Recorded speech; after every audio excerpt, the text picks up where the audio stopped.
Good morning, everybody. Let me first give you a short summary of the three readings. In the first reading taken from Isaiah, Isaiah waxes hopeful, telling us, "Remember not the events of the past.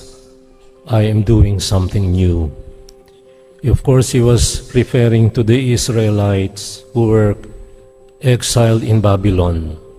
So they were remembering how life was good in Egypt because they had all spices. They had onions and leeks and garlic, and they had everything that they were enjoying on a daily basis. So they were pining for those events of the past. But Isaiah was telling them, "I am doing something new."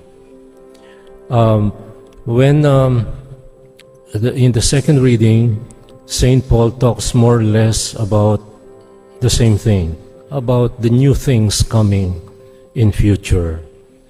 And he considered everything as loss compared to his greatest gain, and that was knowing Jesus Christ as Lord. In the Gospel, we are given an example of what it means to be miserable, to live in the past. And so the scribes and Pharisees, the two usual suspects, brought and dragged along with them a woman who was caught red-handed. She was caught with her fingers in the cookie jar. She was caught in flagrante delicto, as lawyers would say. And they were seeking for blood. But not only that, they wanted to put the Lord to the test, because if he does one thing or the other, he would either be a hypocrite or a rebel. But the Lord did not condemn the woman, but the Lord also did not condone what the woman did. But he just said one line that brought everybody in his place. "Let him who has no sin cast the first stone." But before saying that, the Lord was doodling on the ground. And according to St. Jerome, and this still is valid up until now, St. Jerome was surmising that the Lord was writing the sins of the scribes and the Pharisees who wanted the blood of that woman caught in adultery. Names of fools are written everywhere. It is no surprise if the Lord would have also written the names of those very people who were condemning the woman for being so sinful. And seeing what the Lord was writing, after he said to them, "Let him who has no sin cast the first stone," reality set in. It was a big reality check. A reality check that you and I need to have too. Let him who has no sin cast the first stone. Names of fools are written everywhere. You see them all over the country. The one who spent more than 1 billion pesos, her name is even in Jolo, in Sulu, all the way up to Batanes. Lahat ng kalye sa buong Pilipinas ay mayroong pagmumukha ng mga malaking ginastos at maraming pera.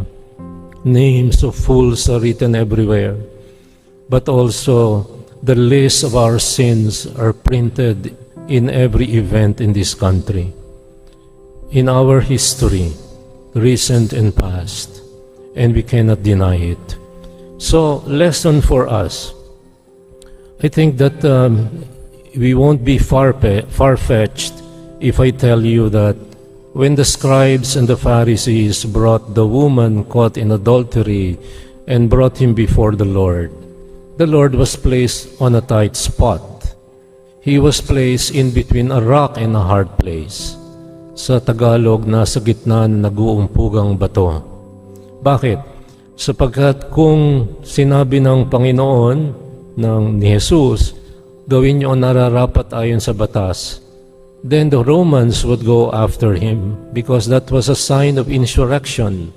Only the Roman authorities at the time could declare somebody worthy of capital punishment.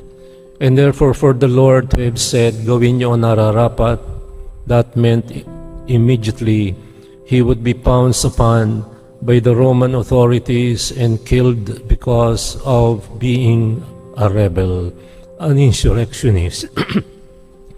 But then, if the Lord didn't said no, don't condemn her and don't punish her, then he would have become a hypocrite, like all of them were. He was in between a rock and a hard place. Nasa gitna ng dalawang nag-uumpugang bato. Let us apply this in our lives now. There are many occasions in our own personal and communal lives when we are in between a rock and a hard place. You don't know. I am in between a rock and a hard place. If I talk against Duterte, lahat ng tanang mga bisdak diri magagalit sa akin. If I talk about against Marcos and the powers that be, then the Marcos loyalists around me will condemn me. I am in between a rock and a hard place. And when I talk about corruption in this country and all over the world, then somebody asks me, why are you so focused on the war in Ukraine? Bakit ka masyadong concerned sa giyera sa Ukraine at sa Gaza? I am in between a rock and a hard place when I talk about the morality and freedom and authentic freedom of choice, not due to fanaticism, not due to anything else, personal loyalty and what have you. I am in between a rock and a hard place. And yet, I have to preach the gospel in season and out of season. And last thing I heard from Scripture is that corruption is a sin that cries out to high heavens. And no matter who does it, kahit yung pinapanginoon mo, corruption is a sin. And this is what has condemned this country for so many decades to being the least, the last, the lowest, and the lost in so many aspects. We often find ourselves between a rock and a hard place when we are condemned unjustly by neighbors, when people who don't mean us well could spread bad news about us and fake news about us. The guy who died recently dahil inaway pinagtulungan yung nagdadrive ng Fortuner, galit na galit yung mag-ama dahil sa sumbong ng anak na ginigit-git. Pero nakita ko ang mga video, wala namang gumigit-git sa kanya. Nagsumbong lang, nakipagbasag ulo, pinagtulungan, at nung nabaril, kawawa yung bumaril. Because it's not good to kill anybody at that particular point. So, we are in between, we often find ourselves between a rock and a hard place. And what are our strategies? Number one, very common among us, we pity ourselves, we give up, we surrender. Wala nang pag-asa ang Pilipinas, lilipat na ako sa Hong Kong. O pupunta na ako sa Amerika, wala rin pag-asa ang Amerika. Magulo ang Amerika ngayon. Bagsak ang Dow Jones Index at bumababa ang kanilang kakayahang humarap sa panghinaharap dahil sa bumaba ang kanilang 401k. Nauubos ang kanilang inipong pera. We pity ourselves, we give up, we surrender. That's number one strategy. Number two, we blame others. We look for scapegoats. So may nakitang babae na nakikiapid. Ito, sumbong natin. Isuplon natin. Ating dalhin sa kinauukulan. The woman was caught red-handed. They found a perfect somebody. They found somebody to gaslight. They found somebody to blame for all their troubles. And number three, we become noisy. We denounce. We condemn. We become activists. And instead of praying, we become keyboard warriors. all in the name of justice, all in the name of God. But Christ's core lesson for us today is very simple, very subtle, but very sound. And what are Christ's core lessons for us today? Number one, He did not condone. Hindi niya sinabing, okay lang yan, lahat naman nakikiapid. Okay lang yan, lahat naman nagnanakaw. Okay lang yan, lahat naman ay corrupt. Lahat naman ng politiko ay ganyan, so iboto mo na yung namimigay ng ayuda. He did not condone. That's number one. Letter A of number one. Letter B of number one, He did not condemn. Oy, masama kang tao. Alisin dyan sa harapan ko. He said nothing in the beginning. Number two lesson, He led everybody to self-examination, to introspection, not inspection of other people. He led them to introspection. He doodled on the ground. And probably, according to St. Jerome, he wrote the sins of everybody present who were rearing, gustong gunong sakalin ang babae. Introspection, not inspection of how others live. Sa Pilipinas lamang tayo nakakarinig ng huwag mo nang bayarin yung utang mo, mayaman naman yan eh. Ang Pilipino sa Amerika, yan ang comment na narinig ko sa Amerika. Ang mga Filipino-Americans, isang mga bagay sabi nila magaling ang Pilipinos, magaling magbilang ng pera ng kapwa-tao. Alam nila kung magkano ang pera ng kapitbahay. Kaya pagka nangutang, wag mo nang bayaran yan, maraming pera yan. Yan ang patakaran natin. We inspect other people. The Lord tells us now not to inspect but to do introspection, to look at ourselves. Number three lesson, the Lord knows exactly who we are, who I am. The Lord knows exactly what I dream for above everything else. This story of the Gospel of John is about a woman caught in adultery with her finger in the cookie jar. That is true. But the lesson is not about the woman. The lesson is about sin, which means it's about you and me. It's about sin that is yours and mine. St. Augustine said that in this story, at the end, when the Lord told everybody, let him who has no sin cast the first stone, they all left one by one. And the first ones to leave were the scribes and the Pharisees. Yung mga nagsasakdal. Yung mga nagsasakdal ang unang nag-eskapo. Ang unang tumakas.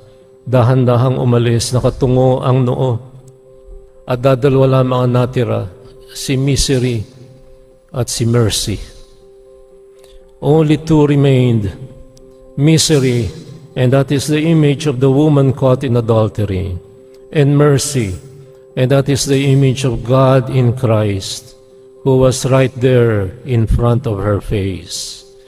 Misery did not end up wretchedness, however.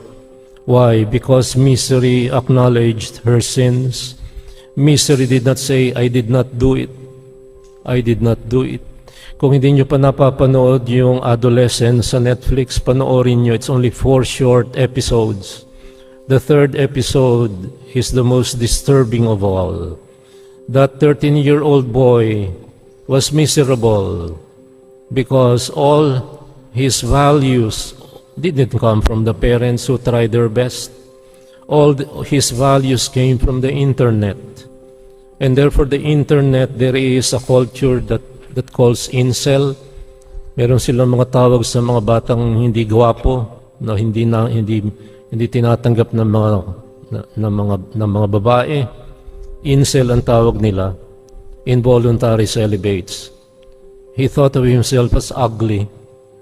And one classmate, I'm spilling the beans, one classmate of her, a girl, apparently brought her so much down, so much lower in his miserable image of himself. And he killed her. And his defense, I did not do anything wrong. With a straight face, I did not do anything wrong. Wala akong kasalanan. Tell that to the Marines. Saan tumatakas sa mga taong pinaglahabol ng batas ng mga foreigners mula Davao? Nandiyan naman nagbibigay ng fake visas, nagpapatakas. Nandiyan na nagbibigay ng mga fake birth certificates, and so many other, Bureau of Immigration, the PCSO. We are all sinners. This country is populated by you and me, and we are all sinners, miserable and wretched sinners. The story of today is not about the woman who was sinful. The lesson is all about you and me. It's all about sin. And because sin is something that God is very considerate of, mercy of God shines forth, shines out in stark contrast to our misery. Misery in the story of today's gospel did not end up as wretchedness. The woman acknowledged her sins. Mercy did not condone her sin. Mercy did not condemn her either. Mercy opened a doorway, and that doorway was proclaimed by the Lord. And that is a lesson for you and me today. Go, yes, go, but sin no more.